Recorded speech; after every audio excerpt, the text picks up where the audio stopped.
Welcome back to Kapil physics classes.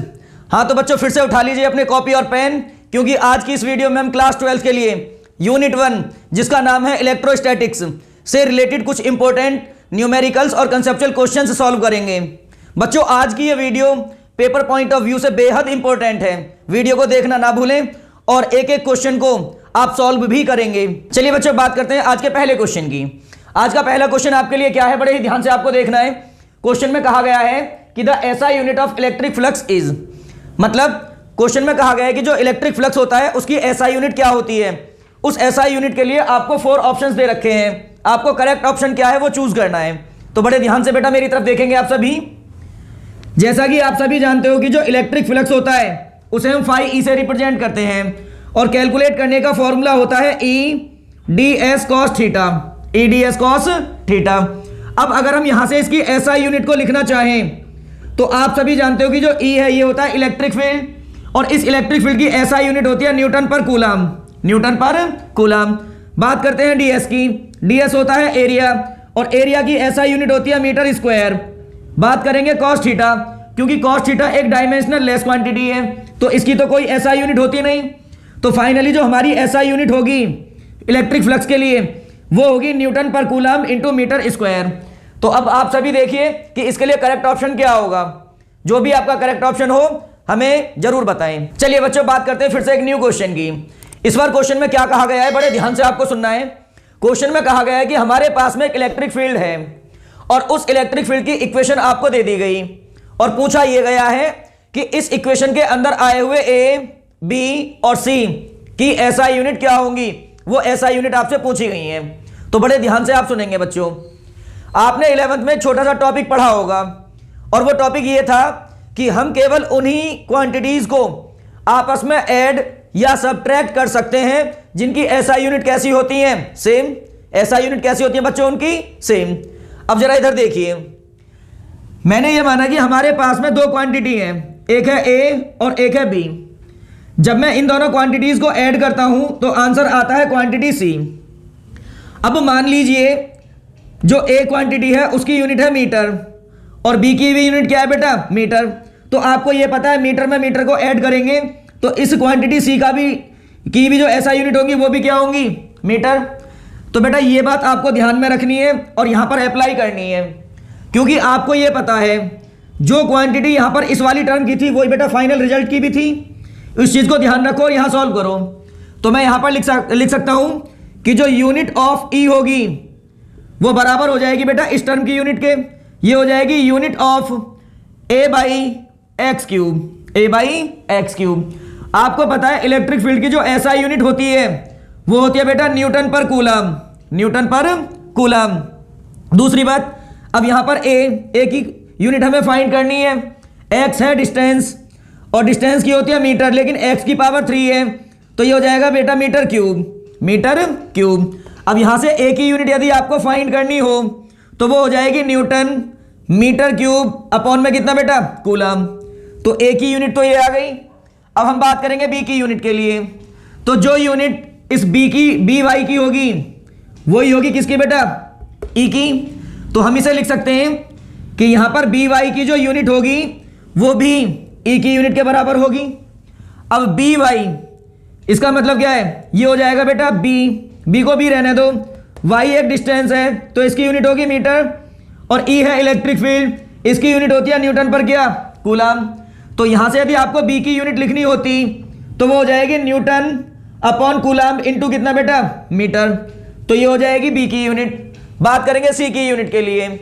तो आपको ये पता है अब जो इस टर्म की यूनिट होगी वो ही ई की यूनिट होगी। तो मैं इसे फिर से लिख सकता हूं बेटा कि यूनिट ऑफ ई बराबर हो जाएगी unit of C Z square. तो ई है इलेक्ट्रिक फील्ड, इसकी यूनिट होती है Newton per coulomb equals to सी की यूनिट हमें फाइंड करनी है। बात करते हैं जेड की। जेड बेटा एक डिस्टेंस है, जेड एक्सिस की तरफ, और जेड जब ये डिस्टेंस है तो इसकी यूनिट होगी बेटा क्या, मीटर स्क्वायर।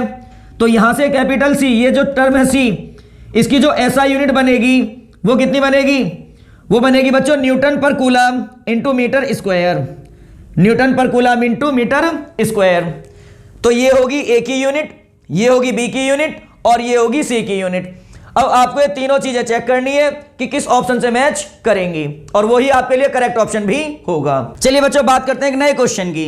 इस बार क्वेश्चन में कहा गया है कि द कांस्टेंट के इन कूलाम्स लॉ डिपेंड्स ऑन, मतलब कूलाम्स लॉ के अंदर जो कांस्टेंट के आता है वो किस किस चीज पर डिपेंड करता है। उसके लिए 4 ऑप्शंस दिए गए हैं, करेक्ट ऑप्शन हमें चूज करना है। पहला ऑप्शन है नेचर ऑफ मीडियम, मतलब जो के है वो नेचर ऑफ मीडियम पर डिपेंड करता है। दूसरा सिस्टम ऑफ यूनिट्स, वो सिस्टम ऑफ यूनिट्स पर डिपेंड करता है। तीसरा इंटेंसिटी ऑफ चार्ज, क्या वो चार्ज की इंटेंसिटी पर डिपेंड करता है। और ऑप्शन डी में कहा गया है कि बोथ ए एंड बी, क्या पहले दोनों ऑप्शन करेक्ट हैं।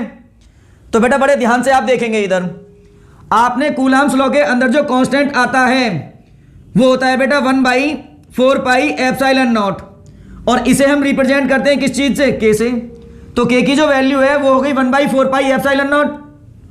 अब क्योंकि यहां पर 1, 4 और पाई तो कांस्टेंट है, और ये जो एप्सिलॉन नॉट है ये होता है बेटा मीडियम के लिए इलेक्ट्रिकल परमिटिविटी, और ये हर एक मीडियम के लिए होती है डिफरेंट। तो यहां से जो के है वो डिपेंड करता है बेटा किस चीज पर, एप्सिलॉन नॉट पर। किस चीज पर डिपेंड करता है, एप्सिलॉन नॉट पर। तो इसके लिए जो करेक्ट ऑप्शन होगा वो होगा nature of medium, nature of medium. हाँ जी बच्चों, बात करते हैं फिर से एक नए क्वेश्चन की। नया क्वेश्चन क्या है, ध्यान से सुनेंगे। क्वेश्चन में कहा गया है कि the dimensional formula of electric intensity is. अब 4 ऑप्शंस आपके सामने हैं, मतलब क्या हुआ, जो इलेक्ट्रिक फील्ड इंटेंसिटी होती है उसका डायमेंशनल फॉर्मूला क्या होता है, उस डायमेंशनल फॉर्मूले के लिए आपको करेक्ट ऑप्शन चूज करना है। तो बेटा बड़े ध्यान से देखेंगे, आपको पता है जो इलेक्ट्रिक फील्ड इंटेंसिटी होती है उसका फॉर्मूला होता है बेटा F/Q0, F/Q0। अगर मैं यहां से इस फॉर्मूले के बेसिस पर SI यूनिट लिखनी चाहूं तो इसकी जो SI यूनिट होगी वो फोर्स की यूनिट होती है क्या बेटा, न्यूटन, और चार्ज की होती है कूलम, तो हो गई SI यूनिट। अब SI यूनिट के बेसिस पर लिखते हैं हम डायमेंशनल फॉर्मूला। तो न्यूटन का डायमेंशनल फॉर्मूला होता है mLT-2, mLT-2। आपने एक बात और भी पढ़ी होगी कि जो कूलम्ब होता है, कूलम्ब, उसे हम ब्रेक करते हैं एम्पियर इंटू किस में, सेकंड में। तो मैं इसे और भी लिख सकता हूं, न्यूटन अपॉन कूलम्ब को ब्रेक कर सकते हैं एम्पियर इंटू किस में, सेकंड में। अब एम्पियर को डायमेंशन की फॉर्म में कैपिटल ए लिखा जाता है, एस है सेकंड, और सेकंड को डायमेंशन की फॉर्म में लिखते हैं कैपिटल टी। जब हम फाइनली इसे सॉल्व करेंगे तो ये बेटा m की पावर तो 1 है, m को m रहने दो, l को भी l रहने दो। अब t ऊपर जाएगा तो माइनस में होगा, तो t की पावर हो जाएगी -3, और a ऊपर जाकर इसकी पावर हो जाएगी -1। तो इलेक्ट्रिक फील्ड इंटेंसिटी का डायमेंशनल फॉर्मूला होता है ये। अब आप ऑप्शन मैच कर लेंगे। चलिए बच्चों बात करते हैं फिर से एक नए सवाल की। नया सवाल ये है इस बार आपके लिए कि the unit of electric dipole moment is, मतलब कि जो इलेक्ट्रिक डाइपोल मोमेंट होता है उसकी SI यूनिट क्या होती है, वो यूनिट आपसे पूछी गई है। अब इसके लिए आपको बेटा 4 ऑप्शंस दिए गए हैं। अब पहला ऑप्शन है न्यूटन, क्या इलेक्ट्रिक डाइपोल मोमेंट की SI यूनिट न्यूटन होती है। ऑप्शन बी में कहा गया है कूलम्ब होती है, ऑप्शन सी में कहा गया है फेरेड होती है, और ऑप्शन डी में कहा गया है D/A। तो बेटा ध्यान से सुनेंगे आप जरा। आप सभी को पता है कि जो इलेक्ट्रिक डाइपोल मोमेंट होता है ना उसका फॉर्मूला होता है P = Q × 2L, Q × 2L। अब आपको पता है चार्ज की SI यूनिट हो गई कूलम्ब, और 2L की होती है मीटर। तो इसकी जो कूलम्ब इंटू मीटर ये SI यूनिट है, ये यूनिट होती है SI सिस्टम के अकॉर्डिंग। कौन से सिस्टम के अकॉर्डिंग, SI सिस्टम के अकॉर्डिंग। लेकिन इस कूलम्ब मीटर को बेटा हम CGS सिस्टम के अकॉर्डिंग, CGS सिस्टम के अकॉर्डिंग लिखते हैं D/A। तो इसके लिए जो बेटा ऑप्शन होगा वो बेटा SI यूनिट इसकी CGS सिस्टम में ये होती है। तो इसके लिए जो करेक्ट ऑप्शन होगा वो होगा बेटा ऑप्शन डी। चलिए बच्चों बात करते हैं फिर से एक नए क्वेश्चन की। इस बार क्वेश्चन में क्या कहा गया है, बड़े ध्यान से आप सुनेंगे। क्वेश्चन में कहा गया है कि the dipole moment of a dipole in a uniform external field E is P, मतलब हमारे पास में एक इलेक्ट्रिक डाइपोल है जिसका डाइपोल मोमेंट P गिवन है, उसे हमने एक यूनिफॉर्म एक्सटर्नल फील्ड E के अंदर रखा। फिर इन्होंने कहा है then the torque tau acting on the dipole is. तो इन्होंने पूछा है कि उस डाइपोल पर लगने वाला जो टॉर्क होगा टाउ वो कितना होगा। उसके लिए आपको करेक्ट ऑप्शन चूज करना है बच्चों। बड़े ध्यान से आप देखेंगे, जैसा कि आप सभी जानते हो कि जब किसी डाइपोल को हम इलेक्ट्रिक फील्ड के अंदर प्लेस करते हैं तो इलेक्ट्रिक फील्ड डाइपोल के ऊपर एक टॉर्क एक्ट करता है और उस टॉर्क को कैलकुलेट करने का फॉर्मूला होता है P E sine theta, P E sine theta. अब यहां पर जो एंगल होता है वो पी वेक्टर और ई वेक्टर के बीच का होता है, तो इसे हम वेक्टर फॉर्म में लिख सकते हैं बच्चों, पी वेक्टर क्रॉस में E vector, P vector cross में कितना ई वेक्टर, और ये बन जाएगा टाउ वेक्टर। तो ये होता है बेटा इसके लिए करेक्ट ऑप्शन। चलिए बच्चों बात करते हैं फिर से एक नए क्वेश्चन की। नए क्वेश्चन में कहा गया है कि electric field lines provides information about, मतलब कि जो इलेक्ट्रिक फील्ड लाइंस होती हैं वो किस चीज के बारे में इंफॉर्मेशन प्रोवाइड करती हैं। ऑप्शन 1 फील्ड स्ट्रेंथ, तो ये बात तो ठीक है बेटा कि जो इलेक्ट्रिक फील्ड लाइंस होती हैं उससे हमें ये पता चल जाता है कि जो इलेक्ट्रिक फील्ड है उसकी स्ट्रेंथ कितनी है। ऑप्शन बी डायरेक्शन, बेटा इलेक्ट्रिक फील्ड लाइन से हमें डायरेक्शन भी पता चलती है, मतलब अगर चार्ज पॉजिटिव है तो इलेक्ट्रिक फील्ड लाइंस आउटवर्ड होंगी, और यदि चार्ज नेगेटिव है तो इलेक्ट्रिक फील्ड लाइंस की डायरेक्शन टूवर्ड्स कहां होगी, चार्ज, तो इससे डायरेक्शन भी पता चलती है। Option C nature of charge, तो बेटा नेचर ऑफ चार्ज भी पता चलता है। Option D all of these, तो इसके लिए जो करेक्ट ऑप्शन होगा वो होगा बेटा option D all of these. चलिए बच्चों बात करते हैं फिर से एक नए क्वेश्चन की। इस बार क्वेश्चन में कहा गया है कि which of the following statement is true about electrical forces, मतलब आपके सामने ये 4 ऑप्शंस दिए हुए हैं, इनमें से इलेक्ट्रिकल फोर्सेज के लिए कौन सा स्टेटमेंट ट्रू है, वो ट्रू स्टेटमेंट आपको फाइंड करना है।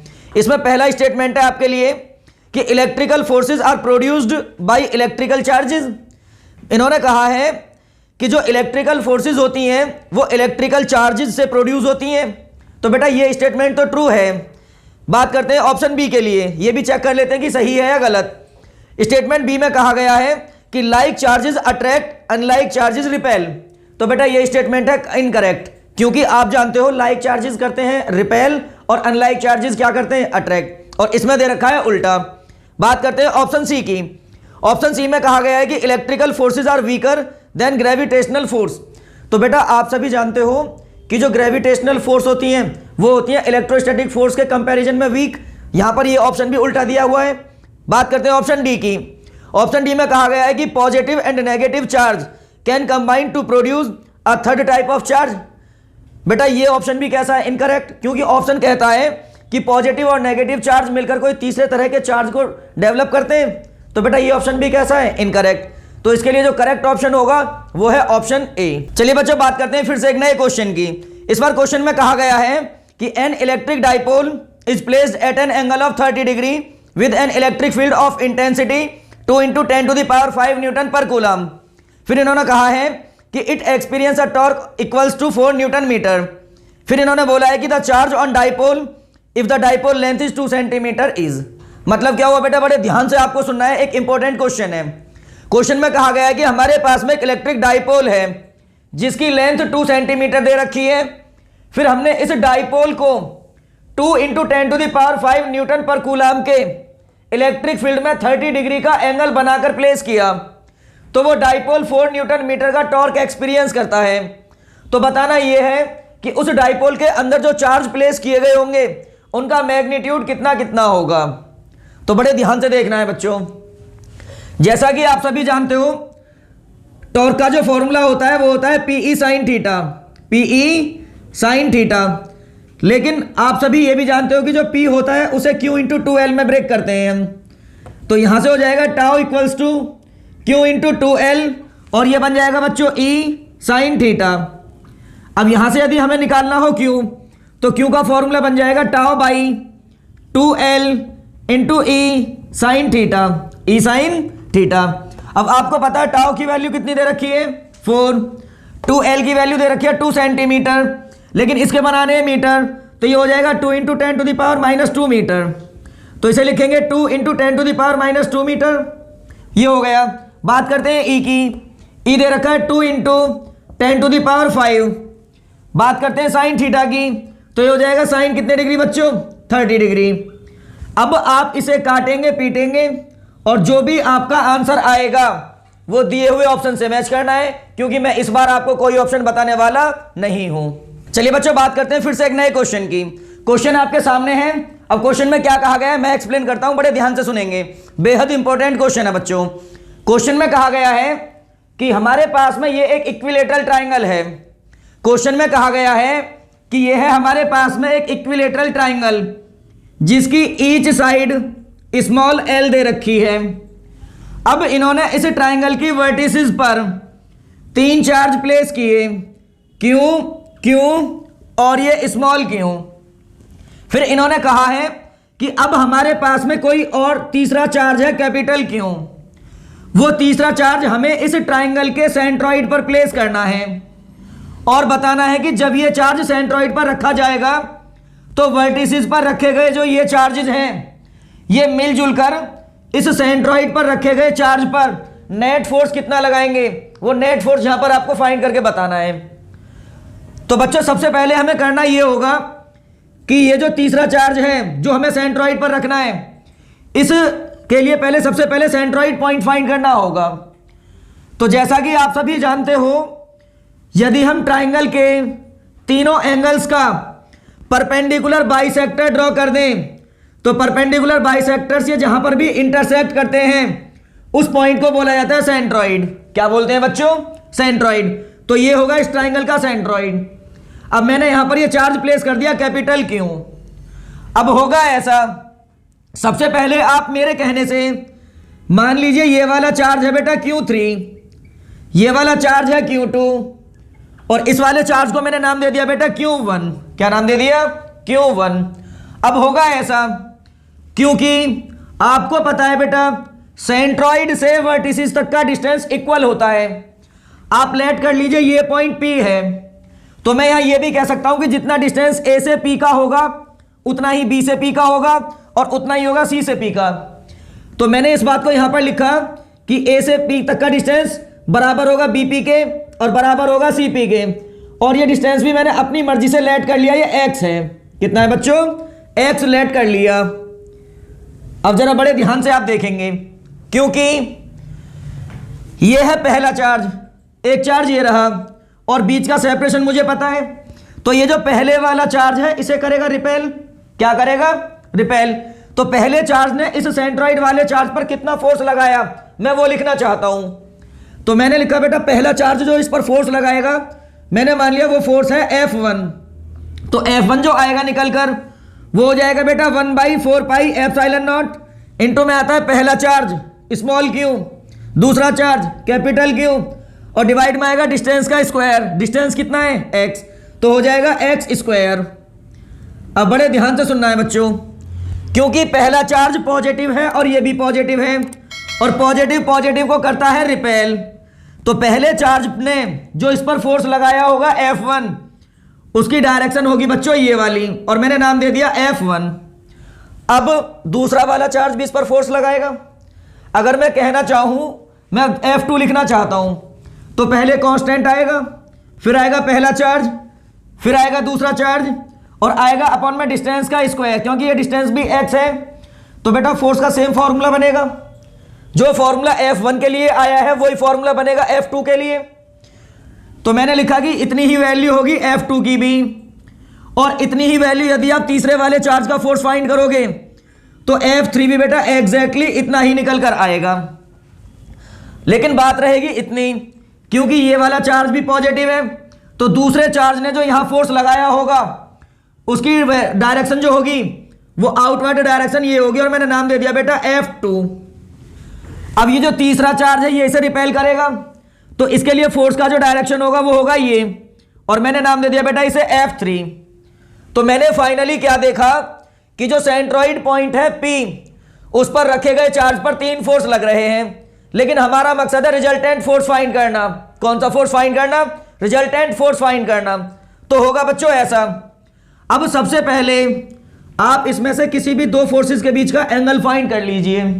एंगल फाइंड कर कर रिजल्टेंट निकालना शुरू कीजिए। तो आप मेरे कहने से एक छोटा सा काम कीजिए कि ये जो सेंट्रॉइड पॉइंट है इस सेंट्रॉइड पॉइंट से ट्राइंगल की जो बेस लाइन है उसके पैरेलल एक लाइन ड्रॉ कर लो इस तरीके से। क्योंकि ये जो ट्राइंगल है बेटा इक्विलेटरल है तो ये वाला जो एंगल होगा ये होगा 60 डिग्री और ये वाली लाइन है परपेंडिकुलर बाइसेक्टर तो ये वाला एंगल कितने डिग्री होगा? 30 डिग्री। अब क्योंकि ये लाइन और ये लाइन है पैरेलल, ये लाइन बन गई ट्रांसवर्सल, तो अगर ये एंगल 30 है तो डेफिनेटली ये वाला एंगल भी कितना होगा? 30 डिग्री। सेम उसी तरीके से ये वाला एंगल कितने डिग्री है बच्चों? 60 डिग्री, क्योंकि ट्राइंगल इक्विलेटरल है। और ये वाला एंगल कितने डिग्री है? 30 डिग्री। अब आप फिर से देखिए, ये वाली लाइन और ये वाली लाइन एक दूसरे के पैरेलल है, और ये है बच्चों ट्रांसवर्सल। बेटा निगाहें थाम कर देखो मेरी तरफ, तभी कुछ समझ में आएगा। बेहद इंपॉर्टेंट क्वेश्चन है। सामने देखिए सभी, देखिए इधर, क्योंकि ये एंगल 30 है तो ये वाला एंगल भी कितने डिग्री बनेगा? 30 डिग्री। अब इन दोनों फोर्सेस F1 और F2 के बीच का जो एंगल होगा वो बन जाएगा बेटा 120 डिग्री। कितने डिग्री? 120 डिग्री। अब हम F1 और F2 का निकाल लेंगे रिजल्टेंट पैरेललोग्राम लॉ से। तो हम क्या करेंगे, यहां से F2 के हेड से F1 के पैरेलल एक लाइन ड्रॉ करेंगे इस तरीके से, फिर F1 के हेड से F2 के पैरेलल एक लाइन ड्रॉ करेंगे इस तरीके से। तो यहां पर आएगा बेटा इन दोनों फोर्सेस का रिजल्टेंट। क्या आएगा? रिजल्टेंट। और इस रिजल्टेंट को मैंने नाम दे दिया बेटा F डैश। क्या नाम दे दिया? F dash. तो मैंने इस बात को लिखा कि पहले मैं निकालूंगा बेटा resultant of F1 and F2, F1 and F2। तो रिजल्टेंट को यहां पर मैंने F डैश से रिप्रेजेंट किया, और फॉर्मूला होता है बेटा अंडर रूट में F1 square plus F2 square plus 2F1 F2 cos theta. और दोनों फोर्सेस के बीच में एंगल थीटा कितने डिग्री है? 120 डिग्री। और आप जरा ध्यान से देखेंगे बच्चों, यहां पर आप F1 स्क्वायर को F1 स्क्वायर रहने दो, लेकिन जो F2 है वो किसके बराबर आया है? F1। तो मैं लिख सकता हूं ये हो जाएगा F1 स्क्वायर। बच्चों ध्यान से देखो मेरी तरफ, इधर उधर निगाहें ना भटकाओ। देखो प्लस ये हो जाएगा 2, F1 को F1 रहने दो, F2 की वैल्यू फिर से किसके बराबर है? F1। और cos 120 कितना होता है बच्चों? 1/2। और इससे ये कैंसिल, तो ये हो जाएगा अंडर रूट में F1 स्क्वायर और F1 square 2F1 square minus ये हो जाएगा F1 स्क्वायर। तो यहां से F डैश की वैल्यू निकल कर आएगी अंडर रूट में F1 स्क्वायर, और मैं इसे फिर से लिख सकता हूं F डैश जो होगा वो होगा F1 के इक्वल। तो बेटा हमने फाइनली क्या देखा कि जो ये हमारा सेंट्रॉइड वाला पॉइंट था P, जिस पर हमने चार्ज प्लेस किया है कैपिटल Q, इनिशियली इस पर कितने फोर्स लग रहे थे? 3। कितने फोर्स लग रहे हैं बच्चों? इनिशियली 3 फोर्स लग रहे हैं, जिसमें से एक ये, दूसरा ये और तीसरा ये। पहले मैंने क्या काम किया, इन दोनों का रिजल्टेंट निकाल लिया, तो ये दोनों तो खत्म हो गए और इनकी जगह कौन आ गया? अब F डैश। तो अब फाइनली इस चार्ज कैपिटल Q पर एक फोर्स ऊपर की तरफ एक्ट कर रहा है F डैश, और एक फोर्स नीचे की तरफ एक्ट कर रहा है कौन सा बच्चों? F3। कौन सा? F3। लेकिन कमाल की बात यहां पर यह है, कमाल की बात यहां पर यह है कि जो F डैश है वो किसके बराबर है? F1 के। किसके बराबर है बच्चों? F1 के। दूसरी बात यहां पर देखो F3 को, अब ये जो F3 है क्योंकि ये भी किसके बराबर है? F1 के। तो मैंने फाइनली क्या देखा यहां पर कि जो चार्ज कैपिटल Q है उसके ऊपर फाइनली 2 फोर्स एक्ट कर रहे हैं, F डैश और F3। ये दोनों मैग्नीट्यूड में सेम हैं और डायरेक्शन में कैसे हैं? अपोजिट। तो बच्चों आप ये भी जानते हो कि जब किसी एक बॉडी पर 2 फोर्स अपोजिट डायरेक्शन में लगे और उनका मैग्नीट्यूड कैसा हो? सेम, तो वो दोनों फोर्स एक दूसरे को कैंसिल आउट करते हैं और रिजल्टेंट कितना मिलता है? 0। तो हम सीधा सीधा कहेंगे कि ये जो सेंट्रॉइड पर रखा हुआ चार्ज है ना कैपिटल Q, इस पर जो फोर्स एक्ट करेगा वो कितना होगा मेरे बच्चों? 0। कितना होगा? 0। अब आपको करना क्या है, मेरी बात को बड़े ध्यान से सुनना है, मेरी बात को बड़े ध्यान से सुनना है और जो बात बोल रहा हूं बेटा वो फॉलो करना। पहले आप वीडियो को पॉज करेंगे, क्वेश्चन को फिर से केयरफुली रीड करेंगे और जो भी मैंने सॉल्यूशन बताया है उसे बड़े ध्यान से समझकर कॉपी पर नोट करना है मेरे बच्चों। जितनी भी ये वीडियोस आपके लिए हम लेकर आ रहे हैं ना, हम दिन रात एक करते हैं ताकि आप सक्सेस हो सको, ताकि आप पढ़ सको, ठीक है ना। चलिए बच्चों फिर से बात करेंगे एक नए क्वेश्चन की। इस बार क्वेश्चन में क्या कहा गया है, बड़े ध्यान से आपको सुनना है। क्वेश्चन में कहा गया है कि 2 infinitely plane parallel sheets separated by a distance small d have equal and opposite uniform charge densities. फिर इन्होंने कहा है कि electric field at a point between the sheet is, मतलब क्या हुआ, इन्होंने कहा है क्वेश्चन में कि हमारे पास में दो प्लेन शीट हैं जो कि एक दूसरे के पैरेलली रखी हुई हैं और उनमें से दोनों प्लेन शीट्स के ऊपर जो सरफेस चार्ज डेंसिटी है वो अपोजिट नेचर की है। अब हमने उन दोनों शीट्स के बीच में एक पॉइंट मार्क किया, तो बताना है उस पॉइंट पर इलेक्ट्रिक फील्ड इंटेंसिटी कितनी होगी। तो उसके लिए बेटा आपको फोर ऑप्शंस दे रखे हैं, आपको करेक्ट ऑप्शन चूज करना है। तो बड़े ध्यान से आपको सुनना है बच्चों। देखो आपने एक छोटी सी बात पढ़ी है कि जब हम कभी दो ऐसी प्लेन शीट जिनके ऊपर अपोजिट नेचर का चार्ज होता है, या ये कह दो जिसमें से एक की सरफेस चार्ज डेंसिटी पॉजिटिव होती है प्लस सिग्मा और एक की होती है माइनस में सिग्मा, उनके बीच में एक पॉइंट मार्क करते हैं, तो यहां पर जो ये इलेक्ट्रिक फील्ड इंटेंसिटी क्रिएट करती है ना बच्चों, वो सिग्मा बाई एप्सिलॉन नॉट होती है, सिग्मा बाई एप्सिलॉन नॉट होती है। और ये पॉइंट की पोजीशन के भी इंडिपेंडेंट होती है। पॉइंट आप बीच में मार्क करो, चाहे यहां या कहीं भी मार्क कर लो, उसमें डिस्टेंस का कोई मैटर नहीं होता। वो डिस्टेंस बोले तो पोजीशन के होती है इंडिपेंडेंट और होती है बेटा इतनी। चलिए बच्चों बात करते हैं फिर से एक नए क्वेश्चन की। इस बार नए क्वेश्चन में कहा गया है कि the force per unit charge is known as, मतलब कि फोर्स पर यूनिट चार्ज को क्या कहते हैं। उसके लिए फोर ऑप्शंस गिवन है, आपको करेक्ट ऑप्शन चूज करना है। तो बेटा बड़े ध्यान से देखेंगे, क्वेश्चन में गिवन है force per unit charge, force per unit charge. तो आपको एक छोटी सी बात ये पता है बेटा कि फोर्स की ऐसा यूनिट क्या होती है, न्यूटन। चार्ज की क्या होती है, कूलम। चार्ज की क्या होती है, कूलम। तो ये हो गया न्यूटन पर कूलम। और आपको पता है कि जो न्यूटन पर कूलम होता है वो ऐसा यूनिट होती है इलेक्ट्रिक फील्ड इंटेंसिटी की। तो हम कह सकते हैं कि जो फोर्स पर यूनिट चार्ज होता है ना, फोर्स पर यूनिट चार्ज, उसे बेटा इलेक्ट्रिक फील्ड इंटेंसिटी भी कहते हैं। तो इसके लिए आपका करेक्ट ऑप्शन जो होगा आपको सेलेक्ट करना है खुद ही। चलिए बच्चों बात करेंगे फिर से एक नए क्वेश्चन की। क्वेश्चन आपके सामने है, क्वेश्चन में क्या कहा गया है मैं एक्सप्लेन करता हूं, बड़े ध्यान से आपको सुनना है। क्वेश्चन में कहा गया है कि हमारे पास में दो लार्ज थिन मेटेलिक प्लेट्स हैं और ये दोनों प्लेट्स एक दूसरे के पैरेलली रखी गई हैं और इन दोनों प्लेट्स के ऊपर अपोजिट साइन की सरफेस चार्ज डेंसिटी है। याद रखना बेटा अपोजिट साइन की, मतलब यदि एक प्लेट की सरफेस चार्ज डेंसिटी पॉजिटिव है तो दूसरे की है नेगेटिव। फिर हमने क्या काम किया, इन दोनों प्लेट्स के मिड में एक पॉइंट मार्क किया। तो बताना यह है कि प्लेट्स के बीच में जो मार्क किया गया पॉइंट है, इस पॉइंट पर इलेक्ट्रिक फील्ड इंटेंसिटी कितनी होगी। बड़े गौर से सुनना है बेटा आपको। आप सभी जानते हो कि जब दो ऐसी मेटेलिक प्लेट जिनकी surface charge density opposite nature की होती है, हम उन दोनों प्लेट्स के बीच में एक पॉइंट मार्क करते हैं, तो वहां पर जो इलेक्ट्रिक फील्ड इंटेंसिटी हमें मिलती है ना, वो बेटा सिग्मा बाई एप्सिलॉन नॉट के बराबर होती है, सिग्मा बाई एप्सिलॉन नॉट के बराबर होती है। अब जैसा कि क्वेश्चन में सिग्मा की वैल्यू कितनी गिवन है, 16 into 10 to the power minus का 22। और बात करते हैं एप्सिलॉन नॉट की, तो ये तो कांस्टेंट है जिसकी अपनी वैल्यू होती है 8.85 into 10 to the power minus का 12। अब हम इसे सॉल्व करेंगे और जो भी हमारा आंसर आएगा उसे बेटा फाइनली दिए गए ऑप्शंस में से मैच करेंगे और मैच करने के बाद हमें यह भी बताएंगे कि आपका ऑप्शन क्या है। चलिए बच्चों बात करते हैं फिर से एक नए सवाल की।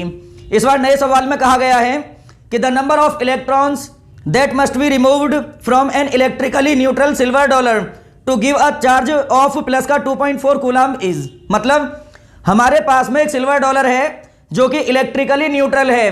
इनिशियली वो सिल्वर डॉलर बेटा इलेक्ट्रिकली न्यूट्रल है। अब हम उस सिल्वर डॉलर के ऊपर प्लस का 2.4 कूलम चार्ज पॉजिटिव देना चाहते हैं, तो उसके लिए उस सिल्वर डॉलर में से कितने इलेक्ट्रॉन्स रिमूव करने पड़ेंगे, वो नंबर ऑफ इलेक्ट्रॉन्स आपको बताना है। तो बेटा बड़े ध्यान से देखेंगे, जैसा कि क्वेश्चन में गिवन है कि सिल्वर डॉलर के ऊपर जो हमें चार्ज प्रोवाइड करना है वो प्लस का 2.4 कूलम है, तो इतना चार्ज लाने के लिए उसमें से कितने इलेक्ट्रॉन्स रिमूव करने पड़ेंगे, वो इलेक्ट्रॉन्स का नंबर बताना है। तो बेटा करेंगे क्या, हमने एक फॉर्मूला पढ़ा है Q बराबर NE, क्वांटाइजेशन ऑफ चार्ज से। किसी भी बॉडी का जो टोटल चार्ज होता है वो चार्ज की जो बेसिक यूनिट होती है, बोले तो इलेक्ट्रॉन का जो चार्ज होता है उसके इंटीग्रल मल्टीपल्स के फॉर्म में होता है। तो यहां से यदि आपको N फाइंड करना हो तो वो Q बाई E हो जाएगा। अब Q की वैल्यू Q की कितनी गिवन है 2.4, डिवाइड में आएगा E, और E जो होता है इलेक्ट्रॉन का चार्ज वो होता है 1.6 into 10 to the power minus कितना 19 कूलम। जब आप इसे सॉल्व करोगे तो सॉल्व करके जो भी आपका फाइनल आंसर आएगा वो दिए हुए ऑप्शंस में से आपको चेक करना है, और चेक करने के बाद जो भी आपका ऑप्शन आया है वो बेटा मैं कमेंट बॉक्स में कमेंट करके जरूर बताएं, क्योंकि मैं इस बार आपको कोई ऑप्शन बताने वाला नहीं हूं। हाँ जी बच्चों, बात करते हैं फिर से एक नए सवाल की। सवाल आपके सामने है। अब सवाल में क्या कहा गया है मैं एक्सप्लेन करता हूं, बड़े ध्यान से आपको सुनना है। सवाल में कहा गया है कि हमारे पास में एक इलेक्ट्रिक डाइपोल है जिसका dipole moment 1 into 10 to the power minus 19 coulomb metre है। हमने इस डाइपोल को 3 into 10 to the power 4 newton per coulomb के इलेक्ट्रिक फील्ड में 30 डिग्री का एंगल बना के रखा। तो जैसे ही ये डाइपोल इलेक्ट्रिक फील्ड में 30 डिग्री का एंगल बनाकर हमने रखा होगा तो इलेक्ट्रिक फील्ड ने डाइपोल के ऊपर एक टॉर्क लगाया होगा। तो वो टॉर्क कितना होगा, उस टॉर्क के लिए आपको करेक्ट ऑप्शन चूज करना है। तो बेटा सुनेंगे बड़े ध्यान से, बेहद इंपॉर्टेंट क्वेश्चन है। देखिए इधर आप सभी जानते हो बेटा टाउ का एक फॉर्मूला होता है P E sine theta, P E sine theta. अब आपको पता है पी की वैल्यू दे रखी है 10 टू द पावर माइनस 19, ई की वैल्यू दे रखी है 3 इंटू कितना 3 इंटू 10 टू द पावर 4, और हो जाएगा बेटा इंटू में साइन कितने डिग्री 30 डिग्री। अब इसे हम सॉल्व करेंगे और सॉल्व करके जो भी हमारा आंसर आएगा उसे दिए हुए ऑप्शन से हम मैच कर लेंगे। चलिए बच्चों बात करेंगे फिर से एक नए सवाल की। नए सवाल में कहा गया है if there were only one type of charge in the universe then. Question में कहा गया है कि यदि हमारे इस यूनिवर्स के अंदर सिर्फ एक तरह का चार्ज होता तो। अब आपके सामने 4 ऑप्शंस हैं, करेक्ट ऑप्शन क्या है वो आपको चूज करना है। पहले ऑप्शन में कहा गया है कि E vector dot D S vector का जो क्लोज्ड इंटीग्रल है वो कभी 0 नहीं होता। तो बेटा ये कंडीशन तो पॉसिबल हो नहीं सकती, क्योंकि E vector dot D S vector का जो क्लोज्ड इंटीग्रल है वो 0 हो सकता है। लेकिन किस कंडीशन में, यदि हम बात करें क्लोज्ड बॉडी के लिए और चार्ज उसके बाहर प्लेस कर दिया जाए तो उस कंडीशन में जो इलेक्ट्रिक फ्लक्स होगा टोटल वो कितना होगा 0, और इन्होंने कहा है वो कंडीशन सेटिस्फाई हो नहीं सकती। तो पहला ऑप्शन तो इनकरेक्ट हुआ। बात करते हैं ऑप्शन बी के लिए। ऑप्शन बी में कहा गया है कि E vector dot D S vector का जो क्लोज्ड इंटीग्रल है, ऑप्शन बी में कहा गया है कि E vector dot D S vector का जो क्लोज्ड इंटीग्रल है ये 0 हो सकता है। तो ये ऑप्शन तो करेक्ट है बेटा। जैसा कि मैंने अभी बताया, यदि हम फ्लक्स लिखना चाहते हैं बॉडी का और चार्ज बॉडी के बाहर है, क्लोज्ड बॉडी के बाहर है, तो उस कंडीशन में बेटा जो फ्लक्स होगा वो तो 0 होगा। तो ऑप्शन जो बी है ये बिल्कुल करेक्ट है।